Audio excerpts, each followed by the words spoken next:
I just wanted to see how long you would stare at that stupid face. You know, I love doing that, like the frozen. I think it's frozen. I think there's something wrong with his connection. Yeah.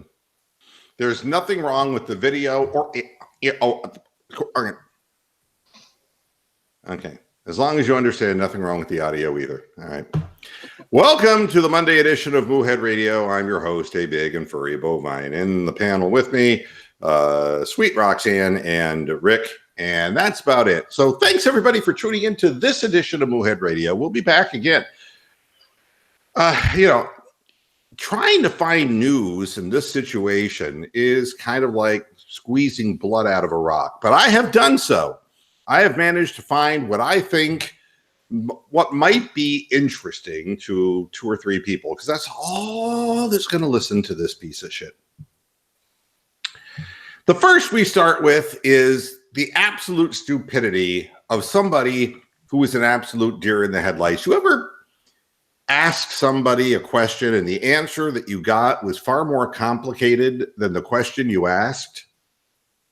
Yes. Why don't we listen to Terry Francona's explanation as to why he didn't use his closer in the second game of the doubleheader against the Atlanta Braves and instead decided to go with people who can't get people out. Here's his quote. Both Brad Hand and Nick Whitgren came in and told me, hey, we're good to go, Francona said. Just because players are willing and we do appreciate it, I don't think that's the right thing to do, especially in April. When Adam Simber issued back-to-back walks to Dansby Swanson and Tyler Flowers, the switch-heading Ozzie Albies drove in a pair with a single to right. Francona went, yes, that's right, to Tyler Olson, one of the Olsen triplets, and came in and faced Freddie Freeman. He couldn't get Freddie Fender out. Come on. Or even Kruger. Exactly. With those batting gloves. Or Fred Gwynn, or anybody named Fred. Flintstone, anyone. It just didn't make sense to me, Francona said. I kept looking up, and I've got this guy hot. Why not pitch him? Now, I don't know what that means. Maybe he was showing him a little bit of his crotch, and he got this guy hot. What does that mean? I've got this guy hot. Why not pitch him? And then, when in doubt, play the Boston Red Sox card. I always did this in Boston with Jonathan Papelbon, but Jonathan Papelbon's not Tyler Olson. Make it stop, dear Lord. Oh, make it stop. Make it stop. Oh, Jesus, make it. I can make Jesus references now. His birthday's over. How old is Jesus, by the way? He's probably got an AARP card by now. No, I mean, seriously. In years, how old is he? Well, it depends on which Bible you decide to use. Yeah, but I'm just saying, no, this is an empirical number. But, I guess any way you look at it, it's been long enough that you wouldn't know what the fuck to get him for his birthday, What a drag that would be. It's like, I already got 2,422 of those. And of course, do you remember the old skit, the 2,000-year-old man? Yeah. Oh yeah. Carl Reiner. Yeah. I'm all right. Yeah. What do you give a guy like Jesus? And there's the practical things like something to pry nails out with. Some people are practical gift givers. Yeah. Possibly a headband. Yeah. Or then there's the kitsch, like, a copy of the Passion of the Christ. Gift card from Ace. Yeah, that's true. Home Depot. Or a discount card to a Holiday Inn Express, so somebody else could put them up for the night. Either way you look at it. Hard to find a gift for a guy who's that old. At any rate, I digress. I did this in Boston with Jonathan Papelbon, and I told Cody Allen when I came here, it just always made sense to me. people say you're trying to create confidence with somebody else, but if you leave him out there for 2 hitters, all you end up doing is undoing that. Tyler Olson is that guy who had that one great end of the year, and people were wondering, God, is he ever going to give up a hit? And I'm saying, like, he throws 86 miles an hour. Yes, he's going to give up plenty of hits. And sure enough, he can't get anybody out. He blows. So that was his explanation. Not that that is an explanation at all. Why don't you use your closer? And the answer is because in April, you're already afraid. You have no depth in your bullpen. And you want to talk about somebody crying. Sorry, I had something caught in my throat. Yes. You know, From the Dodgers. Must have been that last Dodger dog I had. It choked on in 1988. You know what I do? I look at statistics and I say, well, what about the people we got rid of? If you're wondering, Andrew Miller has a 6.75 earned run average. He's given up, and he's pitched enough innings. He pitched like 9 innings and given up 7 runs. I mean, and then he was barbecued after the World Series, though. Yes, but this is my point. Cody Allen has got a 4.91 earned run average. All right. Now, this is the manager who's saying, oh, no, well, you know, and you don't want to overwork guys. Yeah. What the hell was he doing? What was he doing with Miller and Cody Allen? It was like those guys came in twice a game. He would give them different colored hair. They'd come in with a different uniform. It's like, that's Cody Allen again, God damn it. No, that's his twin brother. It got ridiculous. He's always done that with his bullpen. He's overworked the good thing, and he's destroyed their arms. So why not do it with Brad Hand? Why the hell not? Well, obviously, because he was dreaming of Jonathan Papelbon. 8 minutes past the hour of 6. I mean, I can't believe, honestly. I mean, you ask a question, and that's the best you can get. Well, but there are other things that were just as interesting. I was going through, you know, the channels, and I saw ESPN, and I saw Stephen A. Smith, and Max Kellerman, and the guy in the middle. Who's the guy who's the more conservative guy? Brian, you'd know. He's the white guy. Will Kane? Yeah, Will Kane. Thank you. Will Kane. Yeah. I was just throwing Brian's voice there. That was probably Brian. I just threw his voice. Yeah, you see, yeah. Imitated him. Yeah. No, you'd have to break up. I was trying to think of who the hell was left. Yeah. Yeah. They get the weekly pink slips now. Yeah. So they're talking about Kate Smith, right? And not that I want to dwell on Kate Smith too much. I wouldn't want to dwell on her at all. She was a very large lady. You know, what can I tell you about Kate Smith? But the bottom line is, it was bad enough, the porn movie I saw with Kate Smith in it. It's called Fucking on the Flag. It's like totally inappropriate. And I would have thought her career would have ended shortly after that. But Stephen A. Smith made the most ridiculous argument that I've ever heard in my life. And they weren't even talking about the song. But wait, it's only Monday. You still have 4 more days of the week. No, I don't watch these people regularly. I just happened to jump into the middle of this conversation. I said, I wonder what they're saying. You know, and actually Will Kane was saying exactly what I said. It's like, yeah. He's like, no, I don't want to even agree with him on anything. But basically what he was saying is that, you know, if you took today's sensibilities and compared it to, you know, many, like almost a century ago. 1931. 1931, right? Over 80 years, or about 80 years. You're always going to have these inconsistencies. And he brought up a very interesting point, because Barack Obama was originally against gay rights. That's a fact. And if Barack Obama, within a 10-year span in his political career, had to explain that, well, I mean, he didn't really have to explain it. Then why should the corpse of Kate Smith have to be exhumed this way? So I actually agreed with Will Kane. But Stephen A. Smith came up with the best argument. He said, you know something? You can't be the arbiter or the judge of what is offensive and racist. Only the people who were attacked. This is, you gotta be black to be offended by racism. And I find this really the most disgusting argument of all. If you haven't experienced this, you can't even comment on it. What you have to say means nothing. And he proceeds to just, you know, if those people think it's racist, then it's racist. And it's like, oh my God. There's nothing empirical left in the world. There's nothing empirical anymore. And that's scary to me because we can't ask the guys who wrote the song. They wrote a bunch of other songs and, I don't, and they were a very popular songwriting duo back in those days. And there were none of their other songs that even touched that subject matter.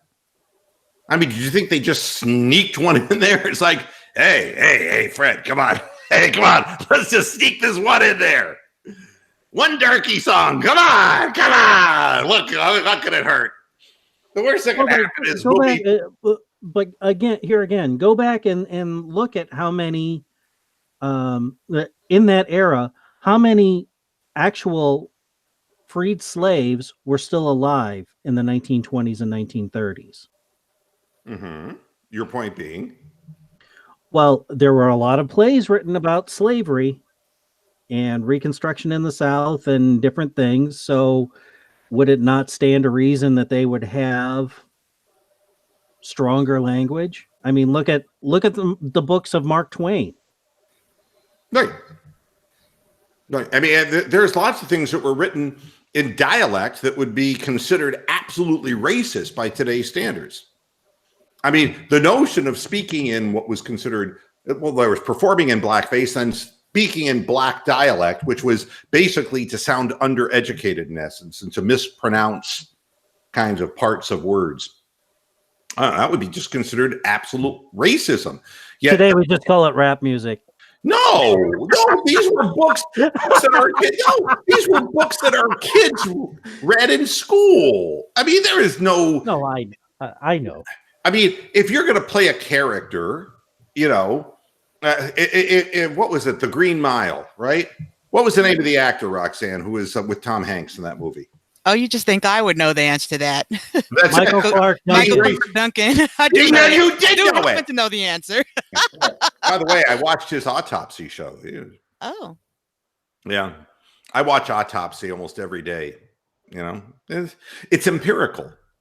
But if he didn't play the role the way he played the role, you wouldn't have felt the sympathy for him, right? And if Paul Robeson doesn't sing Old Man River, and saying, and dems that plant them, you don't feel the part that he's playing. So, I don't take offense to those things, but now they would be viewed as racist. But the only arbiters for racism, I guess, today is if you're one of that group. And honestly, if people can't see that the Holocaust was an act of hatred, religious intolerance, and bigotry, then don't waste my time. I mean, the fact of the matter is, I don't feel it more because I was raised Jewish. I don't feel it more. Like I said, but there were country clubs in my hometown in Canton, Ohio, that wouldn't let Jews in. And that was in 1970. That wasn't very long ago, folks. But I was no more offended than anybody else who had a conscience. So, Stephen A. Smith, for all you do, this one's for you. Actually, Stephen A., I'd like to bury his face in the ass of the woman I saw in the mall today. That's a story for another time. If you weren't on the panel before the show began, you don't know the story, but that's why the other people are laughing. You just had to be there. Somehow I could just see Kermit the Frog singing Rainbow Connection. All of this is going way over everyone's head, but I'm humoring the people. I'm rewarding them for actually showing up early to the panel. You know, there has to be a now. Steven's with us here. Did you just jump out of the shower, Steven? Yeah, I did. Yeah, you got the towel around you. Yeah, I'm just a little disappointed because the NBA playoffs, like you predicted, was just very one-sided. So I had to take a shower. You got sucked in again, didn't you? After Orlando and the Nets won one road game, I figured, oh, hey, we're going to have a 7-game series. And they dropped both home games. Like, oh, back to predictability again. Well, of course they did. I mean, you know, it's like, oh, what a surprise. The Celtics swept. You know, and you know what they're doing is they're trying to make the Celtics somehow an underdog. The Pacers didn't have Victor Oladipo. How in the hell were the Pacers supposed to win a game? Mr. Mued, every series is 3-1 or about to be 4-0, including the Rockets and Jazz, which has been another sad, disappointing series. Yeah, the Jazz just haven't put up a fight. They all basically look like they're Kyle Korver. They missed 15 free throws in game 3. They should have beaten us. Yeah. Harden went 0 for 15 from three-point land, and we still won that game. Yeah, here's what ESPN's saying. What's been the biggest surprise so far in the East? Well, Boston sweep. And I said, turn off the channel. Turn it off. You know. Then there's, you know, they want the 76ers series with the Nets to go further so there can be more fighting, right? That's the only excitement. Oh, they're done. They lost both games in New Jersey. They're done. Yeah. But, you know, it's like if the best part of a wrestling match is the schmaz afterwards, right? There's a wrestling word. The schmaz. You know, you have a wrestling match. Where somebody drags out the trash can from underneath and starts clanging the other guy in the head with it. Yeah, the schmaz is and when then they start ringing the the ring. bell and they keep bashing him in the head. And not that, but everyone then runs in to the ring. Yeah. And so, yeah, everyone who's in weight and backstage runs out. That's a schmaz, you know. They're hoping for more schmaz because there's no basketball being played that's competitive here. No, every series is other than I think Denver, San Antonio is only 2-2 series. That's it. Yep. And then the Magic, the Orlando Magic, the Magic disappearing act. That's what Magic is. The David Copperfield Magic, you know. Magic Where and they the go? Nets home. Where in the hell did they go? They were here just a minute ago. That's really a clever illusion. they were pretending to be a basketball team of NBA caliber. Mr. Roulette, can you please tell Ricky Rubio how to play defense? Because he keeps going behind James Harden and allowing him a free lane to the basket. It's really pissing me off. Well, James Harden was all of 5 for 20 in one of the games. So, I mean, it's not like that was great. But, hey, not to be outdone, Russell Westbrook on 3 for 20. So, you know, I don't take either of those players seriously. Thank God that the Oklahoma City Thunder are about done. I don't want to hear about Russell Westbrook anymore. It was never about him to begin with, except in his own mind, you know? You know, and how did the Utah Jazz lose the first 2 games by 52 points? I mean, you know, it's like talking about not showing up. Mr. Moohead, they're not even trying to play defense. They're letting James Harden go to the basket. It's really pissing me off. Yeah. They're not even trying. That's what's weird is because these fights and stuff that go on is because they allow more. Why would a team not fight through screens? You know, it's because they just have no business being there in the first place. And Utah, I mean, let's be honest about it.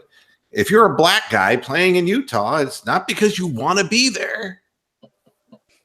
You know? Mr. Moohead, they missed 15 free throws in game 3. Yeah. That's incredible. They only lost by 3 with Harden at 0-15 behind three-point lane. They should alone won the game from the free throw line. And you know that the San Antonio Spurs are going to win. Okay, they're going to win the series. You know that. I don't want them to. It's nothing against Pop. I mean, you know, he's a good coach, but you know, I'd rather see Denver. But it doesn't matter because they're all going to be gone in the next round anyway. Everybody knows that. And the Blazers, you know, they've survived Nurkic's injury, and that's impressive. All right. Well, that Blazers-Nuggets matchup would be pretty epic in round 2, you know? Yeah, right. So, I mean, you'll have something maybe to watch that would be of interest. But we know who's going to get through anyway. You know, the West is the West. It's just Golden State, Golden State, Golden State, and Golden State. And they don't, and I think they're a worse team with Cousins. Yeah. Since Cousins been out, they've actually been playing better. Yeah, absolutely. Absolutely. Yep. And then there's, you know, what excitement is there? Oh, is Embiid going to play or isn't he? I mean, yeah, he's played, but boy, he doesn't look like he has full bounce in his legs. That's for sure. Embiid took off and they still won game 3. Go figure. Yeah, how about the Pistons? Were the Pistons even in the playoffs? What the hell is that? They're not even trying either. It looks pathetic. No, I mean, and the fact that Blake Griffin misses the first 2 games with injury, that ruins everything right then and there. At that point, it's done. It's over with. Forget it. Mr. Bowie, can we just give the Warriors the championship and let's just forfeit? Yeah. And then how about Nikola Vucevic? Stop with the NBA. No, wait. No, I have to. How about Vucevic? I mean, did anybody think he was anything other than a slow plotting center? I mean, realistically, the guy we have in Cleveland is probably a step away from being Nikola Vucevic. I mean, yeah, and he's averaging 12.5 points and 37% shooting. Gotta love the Magic. I don't care about any of this. We can go ahead and move on. I just wanted to cover one more thing. Adam Silver finally admitted that 82 games is too many games, and he's going to reduce it. He's going to reduce it? He said this summer they're going to get together about reducing games for next year. He said 82 is just too many. Players getting hurt around this time of the year. Quality of playoffs not that good. Yeah, but so how are the owners going to make up the money they lose? He wants to do a play-in tournament. Like, in other words, the final day, the last 4 teams, or 7th and 8th seed, are fought in 1-game play-in. So 9 and 10 have a chance to make it from the final day. Oh, so we're going to do a baseball thing. We're going to have wild baseball cards. thing. Yeah. I mean, it kind of fits that March Madness kind of feel to it for basketball. So I guess it will pass. Well, yeah, I guess. As long as they make their money, it'll pass. But other than that, when you get to the first round, you're going to lose 4-0 anyway. Yeah, I mean, it doesn't make it more competitive. It shortens the regular season and puts it into this dull playoff mode that we have right now. Either way you look at it, it's just pathetic. Now, the other thing is the NFL draft. Now, you know, I'm sitting here and looking at, you know, the people who are at the top, all right? And it hasn't changed a whole hell of a lot. That's the thing that's really pretty amazing, you know? You would think that somebody would be a big riser in all this, but there really isn't. Everybody, the only thing that has surprised me is that a lot of these mock drafts are showing Locke, the Missouri quarterback, going to Denver. Why? To vacation. Scare the hell out of Flacco. Why? He's shit. Has anybody seen him play? He's awful. Well, there you have it. I mean, so here you go going in. This is all consensus stuff. You'll find other people saying other things, but this is pretty much what it is. It's still Kyler Murray 1. It's still Nick Bosa 2. All right. And now they're saying the Giants have to move up to 3 to get Dwayne Haskins. What a mistake this would be. My goodness. That's a mistake. Yeah, I'm not a big fan of Dwayne. He's a lower first round talent, really. I mean, could you imagine after what they did that they are going to waste the quarterback pick on this guy, and they're going to play another year With Eli. I mean, it's nauseating if you're a fan. And it's like, why isn't Dwayne playing? Well, he's got nobody to throw to. Well, whose fault's that, Gettleman? You stupid idiot. Well, I'm sure Pat Shermer will come up with a great offensive scheme, won't he? And they're saying the Raiders are going to pick defensive end Josh Allen. All right. Okay. Now they're showing Devin White, my guy, going all the way Our guy. 5. Everyone loves him. Yeah. Going 5 to the Tampa Bay Buccaneers. So if Devin White goes that high, and then the Bengals are fucked, and you'll see why in a minute, which is good news for me. Then they're saying that Quinnen Williams is getting a lot of hype here to go next, and then that, and now this whole thing about Drew Lock. And his last name kind of sounds like the Colts quarterback, and his first name sounds exactly like the New Orleans quarterback, so he must be good. Yeah, right. I guess. And this is, they're saying that the Broncos are going to move up to get this guy, to take him away from the Bengals, which if this happens, again, the Bengals are fucked. You'll see why in just a minute. The Detroit Lions want a defensive tackle. Yeah, so they're saying Ed Oliver might be the guy. All right. They're going by need here. The Buffalo Bills want an offensive tackle, so Jawan Taylor. All right. Now, the top receiver, DK Metcalf. They're going to say Jacksonville because, they got their quarterback in Jacksonville, they think now. And so they got to get the wide receiver. So that's where DK Metcalf most likely, they say, will go. Which leaves Cincinnati with Devin Bush because they need a linebacker. But Devin Bush taken at 11, the Cincinnati fans will be throwing things at the stage. Devin Bush is not a number 11 player. But if the Bengals draft for need, they would need about 6 first-round picks. So that's the team who could really get screwed on all this would be the Bengals. But see, by these people making these leaps of faith and going for Missouri quarterbacks and all, it leaves the Packers with a really good player like a Montez Sweat, you see?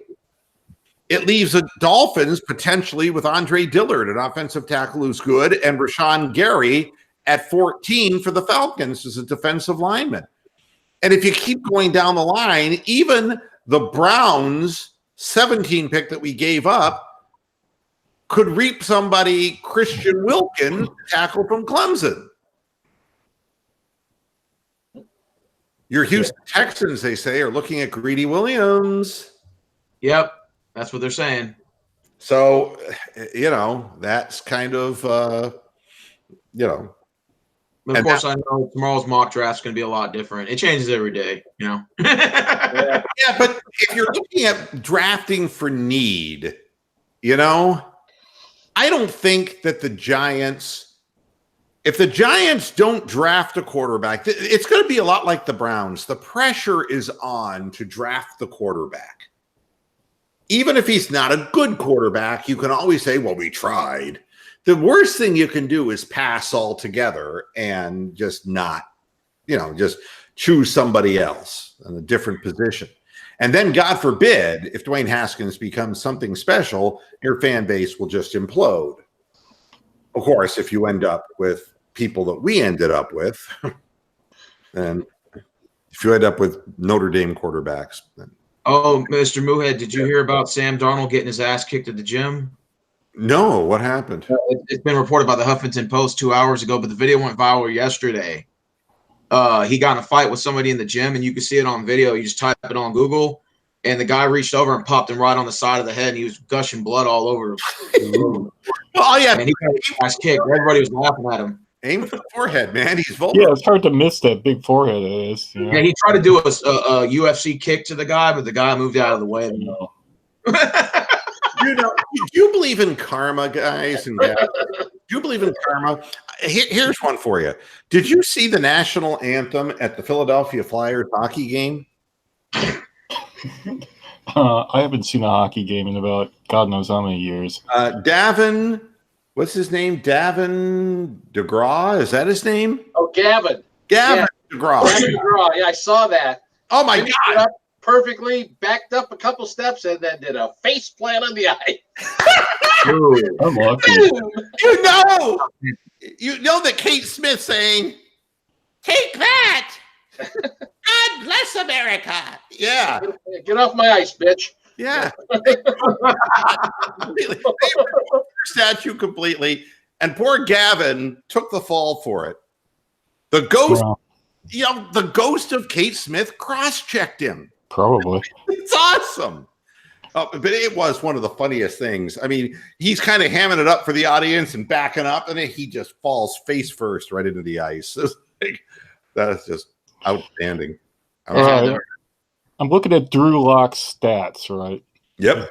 4 years senior. So if he was any good at all, he would have left when he was a sophomore or junior. But be that as it may, he only had 1 year where he was above 60% completion in the shit league that he plays in. And they got beat by Oklahoma State in the fucking Liberty Bowl. I mean, seriously. And they're going to move up to like the 5th people in the draft to take this guy. That's crazy. Yeah, but you see, the need overwhelms common sense, and you can see the guys at the Browns, the Brandon Whedons and the. He's averaged 8 yards a pass play. I mean, the guy's just a chump, Yeah, but there's always a guy who goes high like that, and he's got Ryan Tannehill written all over him. Yeah, David Carr. How could we ever David Carr? Yeah, I mean, after 1 year of 72 sacks, his career was really officially over. So, yeah. But he's got better knees than Austin Carr, though. But you see, with all these reaches, teams when they draft for need, that's how teams below get better. Correct. So A.J. Brown, the wide receiver, would go to Pittsburgh at 20 under this scenario. Okay. Yeah.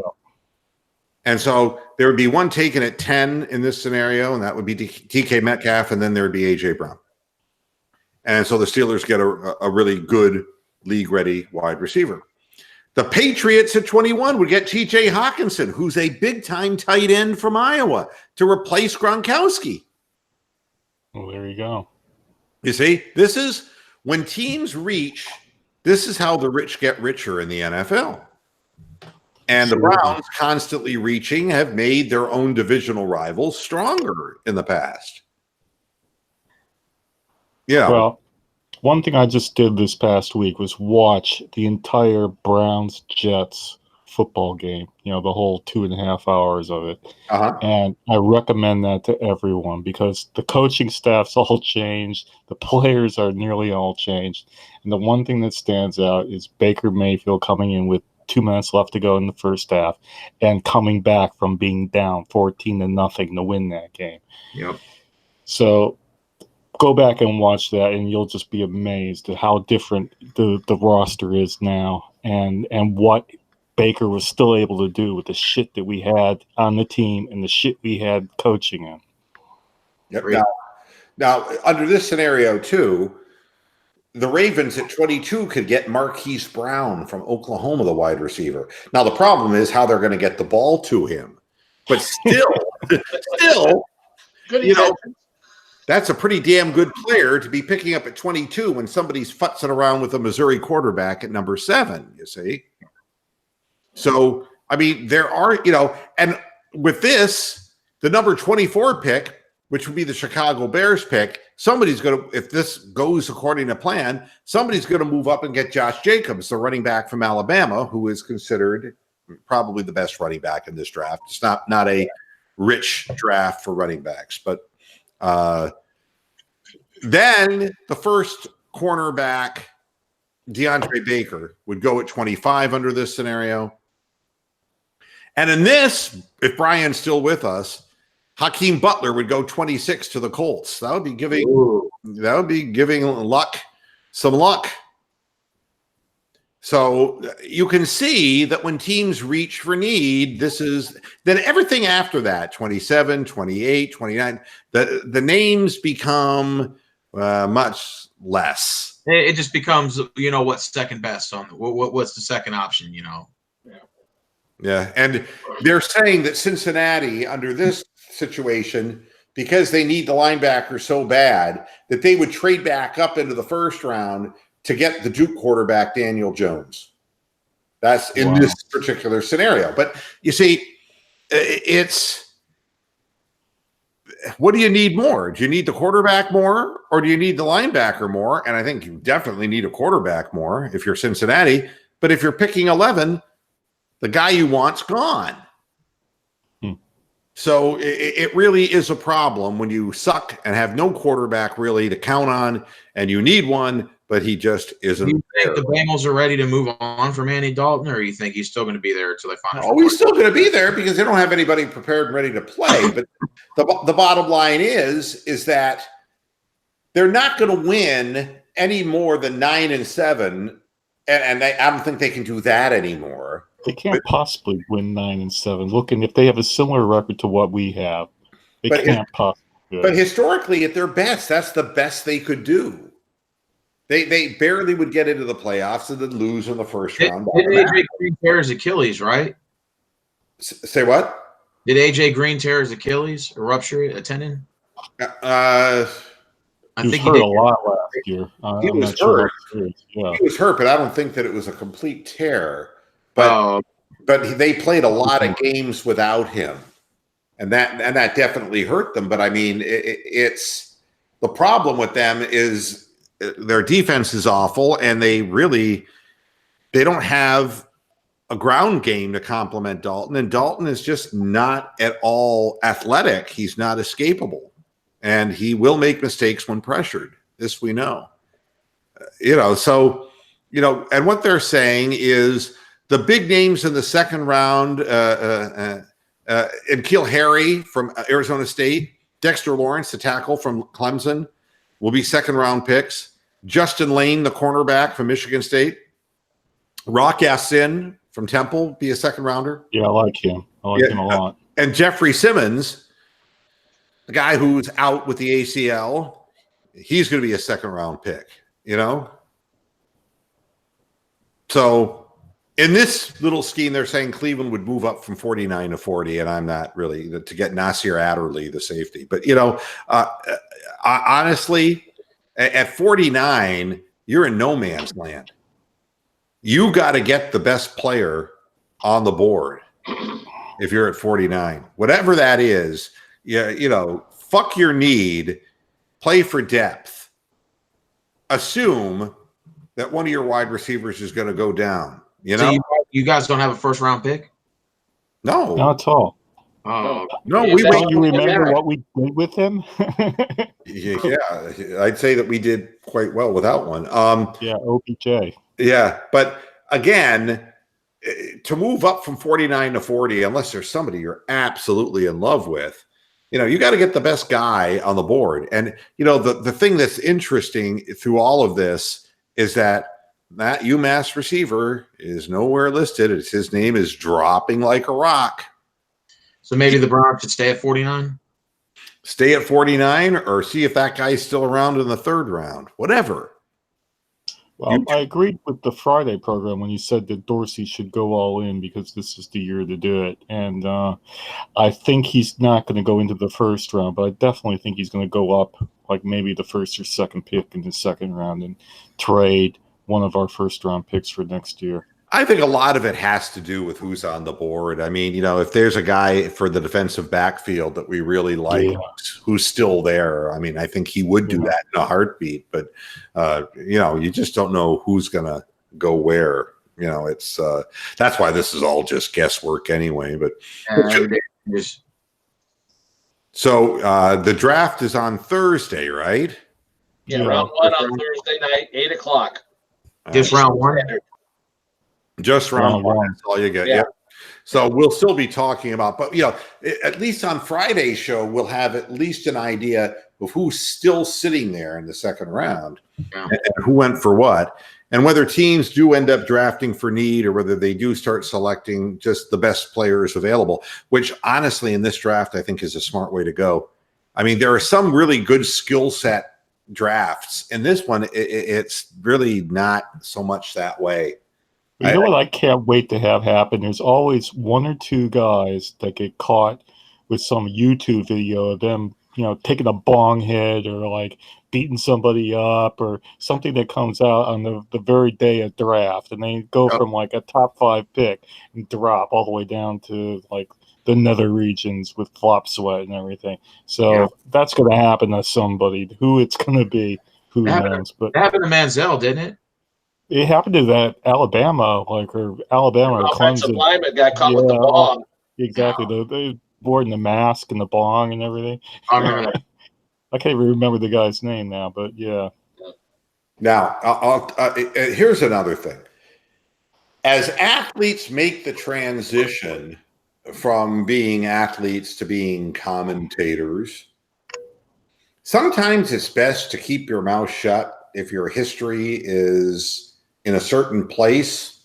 Donovan McNabb is singing the blues today because he basically said something that was true, which is when quarterbacks start suffering from injuries and he was referring to Carson Wentz, that the team might be looking for a younger quarterback as backup in case this happens again to Wentz. And that, his comment was, this is how the business of football works. You're consistently evaluated every day, every game. And if you're reliable and are healthy enough to play, I know at times as players and fans, it could be confusing to move on from a beloved player, but due to the business of health and trust, tough decisions are usually made.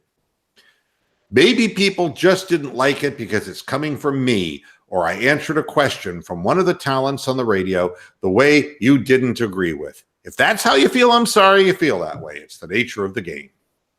Well, I wouldn't believe a fucking thing Donovan McNabb says about Philadelphia. You see? And this is the problem. Donovan McNabb, it's not like Donovan McNabb won the Super Bowl, all right?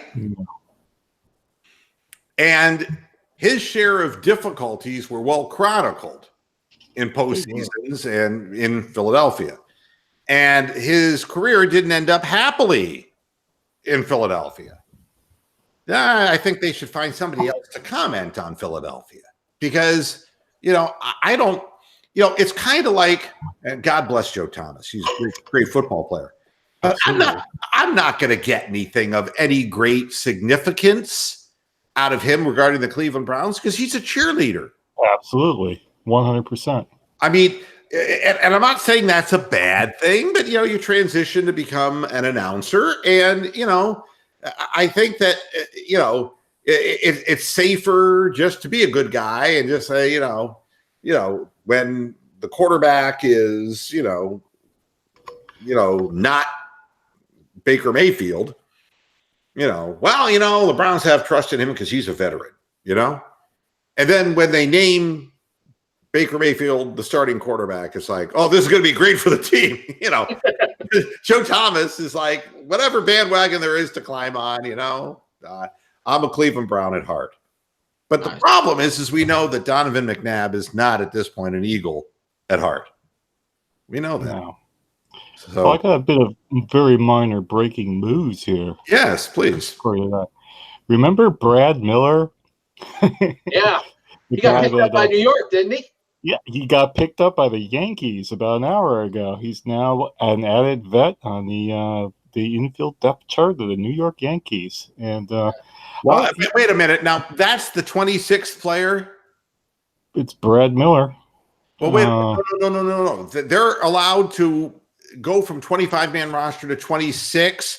The Indians did that too. And who did they grab? They grabbed that idiot again from AAA. And what's his name? Edwards. Oh God, yeah, John Edwards. John Edwards, yeah. Yeah, and Terry Francona was very quick on the trigger to say, oh, no, he's not staying here. That's just kind of a roster move just because he was playing a game in Toledo. Yada, yada, yada, yada. They've signed Brad Miller to a minor league contract. It says they've signed him to a contract. See? There you go. Brad Miller will never be anything but a minor league player, but what he said was still true. Absolutely. That's because I was surprised you didn't comment on the other day. I couldn't get in on the show, but what he said was absolutely true. And then what's happened since then is that when Hanley Ramirez was let go, I was listening to Tom Hamilton, and Tom Hamilton was going about how a professional Hanley was when he found out he wasn't going to be on the team. And then when somebody else was let go after the doubleheader, they go, "Oh, they were very, they were obviously taking a big dig at Brad Miller for the comments that he did, but without saying his name." Yeah, well, they were talking about the announcers, actually. Matt Underwood and Rick Manning were talking about the fact that there were whispers that Hanley Ramirez in the past had not been the best teammate and had not been the best guy, and that he was nothing but gracious when the Indians let him go. But, quite honestly, what would you rather do if you're Hanley Ramirez and you're 35 years old, have a chance to play for a major league team or stay play with a quadruple A team? Yeah, exactly. For your double A team. I'll tell you the other thing that was incredible.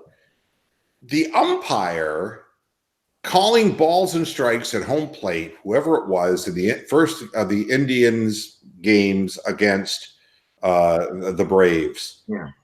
The guy was consistently standing on the outside of the plate for left-handers and on the inside of the plate. So any ball that was thrown into the way it worked out, anything that was thrown in to a right-handed hitter was called a ball, but anything that was thrown away, he was calling strikes. So the pitchers were pitching 6 to 8 inches off the plate. He was calling them strikes. Wow. And it was the weirdest thing in the world. It was so obvious that he was just set up wrong. How can Major League Baseball accommodate something like that, where the guy is literally set up in the wrong position? I mean, not to mention that that's probably happened 15 or 20 other times during the year. You just never noticed it, Yeah, I mean, the damn umpires union. Was he blind? Did he have like a blindfold on, and they're just like a pinata? No, what they did is they made him drink about 8 shots of schnapps and then spun him around a baseball bat 100 times. And unbelievable. Yeah, I mean, and so pitchers were trying to pitch in on hitters, and everything was a ball inside. Ouch. Yeah, Yes, he didn't trip over his service dog, so I guess he figured he was okay. yeah. Episode of The Replacements. Very peculiar. Very peculiar. Did they beat the umpire up and then dress some convict up from the Arkham Asylum? Oh, God. I hate to say this, but Major League Baseball is about 100 years behind. I mean, like, literally, it took them to like 2010 to use instant replay when every other sport was doing this in the 90s. It's like everything that every other sport does, it takes Major League Baseball and in some cases college football 100 years from now. Oh, that was a pretty good idea. Why don't we do that?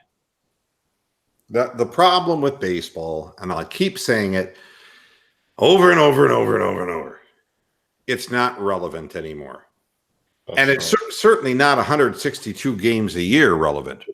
And do you think maybe these umpires are kind of a little burned out? No, I just think that they have a powerful, lobby or union, and they just will not be moved.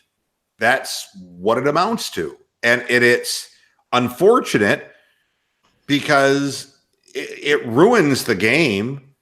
The guy controls the entire game. When a pitcher of skill can pitch 6 to 8 inches off the plate, there is no chance that any ball will be pulled. There's no chance that in many cases there will even be contact made. Hello. Yeah. Who's saying hello? Me. I'm here. That's what I forgot. I should have known. Yeah, if you hear somebody in the last 10 minutes, it's probably me. David, Oh, you said baseball's become irrelevant. Even some of these popular YouTubers who talk about baseball, I go to their channels just to see what they do. Uh-huh. They used to talk about it every day. And I mean, this is like 8-9 years ago when I was first on YouTube, but now as years gone by, they'll maybe talk about it like twice a month, if that. Even sometimes they skip months. The relevance of the game really is the idea that baseball was once the national pastime of America. But the problem or the strength of the game of baseball back in the 1920s, 30s, 40s, and 50s is that you could be entertained and you'd listen to the game on the radio, and nothing was 24/7. A baseball game was something you looked forward to. Today, you've got the internet and you've got sports that are much faster, much more athletic, and are much more fan-friendly, and quite honestly, more exciting. And demographically, the people who defend baseball, or the purists, are the people who still look back at the historical significance of the game, but there isn't a lot of current day relevance to it. It's nothing. So it doesn't ring the bell. And Hey, anybody Moo. age 35 has got a short attention span, so they watch like 2 innings and they walk off to go get a beer for 50 minutes. Yeah, 3 hours games. What is it, Derek? I just want to tell you, in the last few minutes, I got a quick story to tell you if you're interested. Sure. So from Wednesday night through Saturday/Sunday morning, like midnight, I went to Toronto, Canada. And so I'll keep this short, but in the meantime, the first day we went and I went for a church conference, so go ahead and make fun of me there. But the first day, What church are you affiliated with? it's called Oasis City Church. What is the? It's non-denominational. It's non-denominational. Good for you. Nothing wrong with it. But so anyway, first day, try to make this quick. First day we went and made, downtown, took pictures, whatever. So we decided to go to the Raptor Stadium, which is also the Maple Leaf Stadium. And so we're outside and we're taking pictures, whatever. And we found out that one of the security guys left the door open. So we snuck in. And so when we snuck in, there was absolutely nobody in there. It was just us, black arena, except the lights were on in the inside of the arena, the seating part.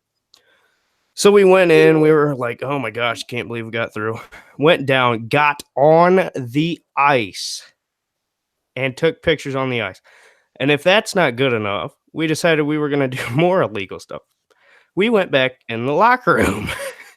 So we were back in the Raptors locker room, in the Maple Leafs locker room, in the visitors locker room. And all these authorized personnel only, authorized, you know what I mean. They were all unlocked. So we got to go back and see where the nets are, the basketballs are, everything. And we never got caught. So that was the first one. And then, now tying into your baseball talk, after we ate lunch, we said, okay, we're not done sneaking into stadiums.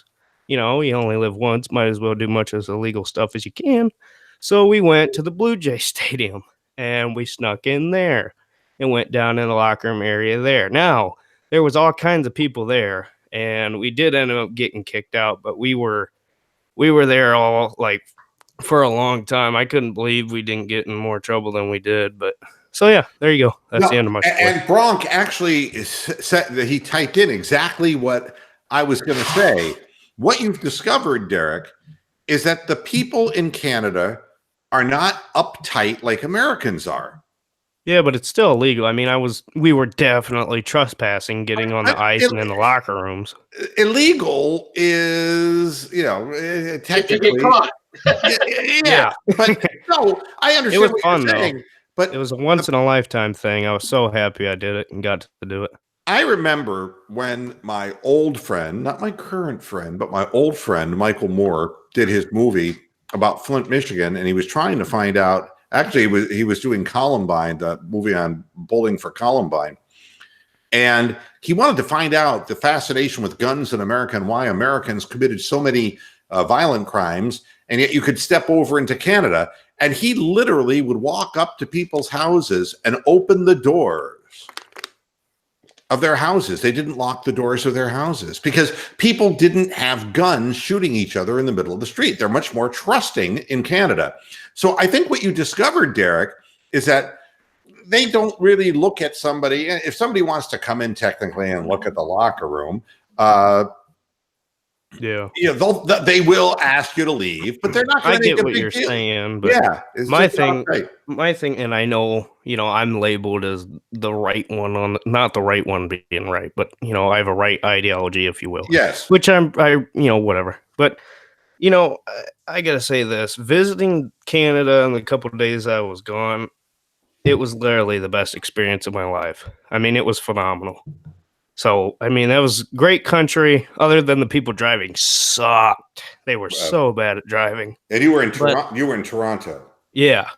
Did you go to the Eaton Center? I believe so. Yes. Yeah. I mean, Toronto is a fun city, and what you've discovered. So, and this is fun because hearing it from somebody who's 16 years old, you get to see that the world is a lot bigger than just the place where you live. And it's one of the coolest feelings of the world. Oh, yeah. And their architecture was so different. And I mean, we went up through Cleveland. From Cleveland, we cut over to through Pennsylvania, and then up through Buffalo, New York to the border. Right. And we went that way. And then on the way back, we came through Detroit and then through Toledo, which is where I used to live, and then up to Columbus. So, I mean, I feel like I've been everywhere, and it was such a great experience. I grew up in Canton, Ohio, and this is funny how, and I was 15 years old when I took my first road trip with the speech team, and Canton was not a big city, and at the time, it wasn't like there was the contiguous nature of Canton, Akron, Cleveland all melded into one. Back then, it was very distinct. If you ended up, north, I mean, we're talking about 1973, 72, 73, around in there. I couldn't even tell you when Belden Village Mall actually opened, but everything that's north of that now, which would be like the Strip and everything toward Portage Road and everything up there, it's really filled in Canton. And then Akron has come all the way down past Arlington Road. Before, all of that was empty land. All right. And it took forever to get to Akron. And then there was empty land. Just like when they built the Richfield Coliseum, it was built in a cow pasture, for God's sake. Richfield was in the middle of nowhere. I went on a trip to Pittsburgh, Pennsylvania, which seemed like the big city to me when I was 15, 16 years old. Oh, yeah. I know exactly what you're talking about. Yeah. And it's overwhelming. And at first you're like, whoa. But then it's really a cool situation because, and you'll have many more experiences like this because, nothing was better for me personally than in the world of radio. Getting into Flint, I was able to go into Detroit and pitch people like Coca-Cola, their national agency locally. So I would just drive down to the agency that handled all of Coca-Cola's advertising and dealt with people, and then by the time I got to Binghamton, New York, I was calling really on regional national accounts in Manhattan. And it was like, nothing could be better than pitching in Manhattan. That's like the advertising capital of North America. And it's like, whoa, how did I get here from little old Canton, Ohio? But yeah, it was very eye-opening.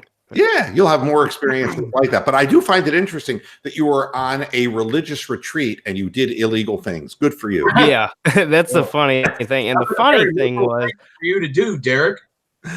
What are you saying?